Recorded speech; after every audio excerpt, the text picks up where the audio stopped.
Islam commands that sovereignty for a nation is only for the laws of Allah, and that the nation does not depend on anyone else for its security. It also commands that it is for the Muslims to appoint a just ruler, and that the affairs of the people are the ruler's primary concern.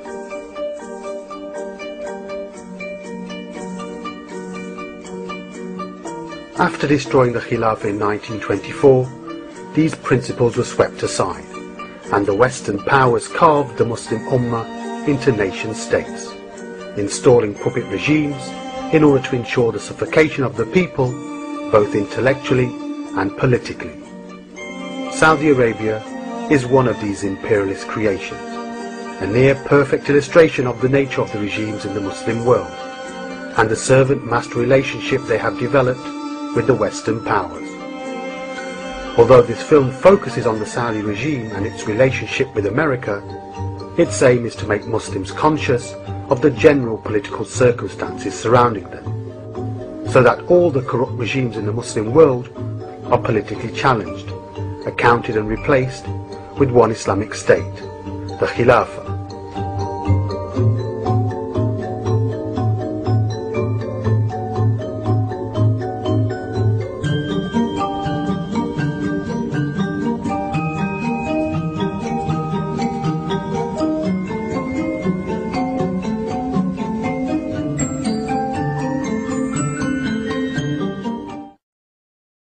The modern-day Kingdom of Saudi Arabia came into existence as a result of a rebellion against the Islamic Khilafah state. Britain sought to strike the Islamic State from within.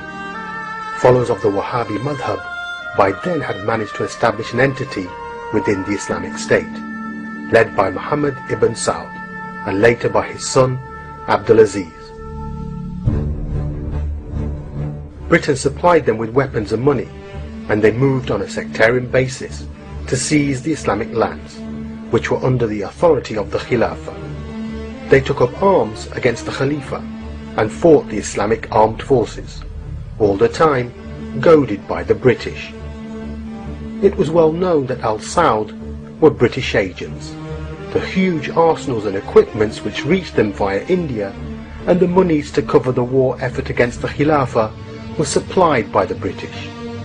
They exploited the Wahhabi madhab with the aim of fighting the Islamic State and clashing with the other madhabs in order to incite sectarian wars with the Uthmani Khilafah. The followers of this madhab were unaware of this, but the Saudi Emir was fully aware. This is because the relationship was not between the British and Muhammad ibn Abdul Wahhab, but between the British and Al-Saud.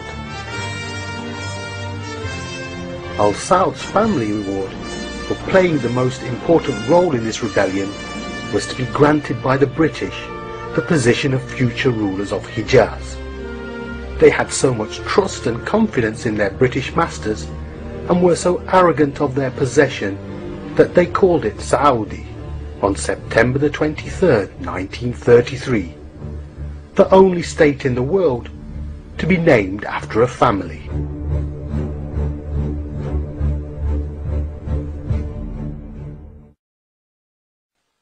Contrary to popular Western myth, it is the Saudis that are dependent on the US and not the other way round. The relationship is one in which the Saudi regime has no leverage over the US, while the US exerts almost total control over the regime, with the power to remove the regime overtly or covertly. It was King Abdulaziz who invited foreigners, including a major American oil company, to facilitate exploration for assets beneath the soil of the impoverished kingdom.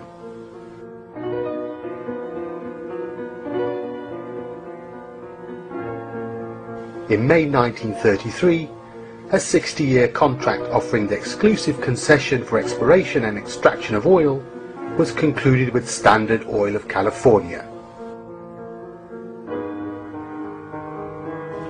It was not until 1938 that they first struck oil in commercial quantities. The company name would later change in 1944 to Aramco, the Arabian American Oil Company. It was totally American owned, and it would be another 30 years before the Saudis acquired a 25% share and then finally full control in 1980.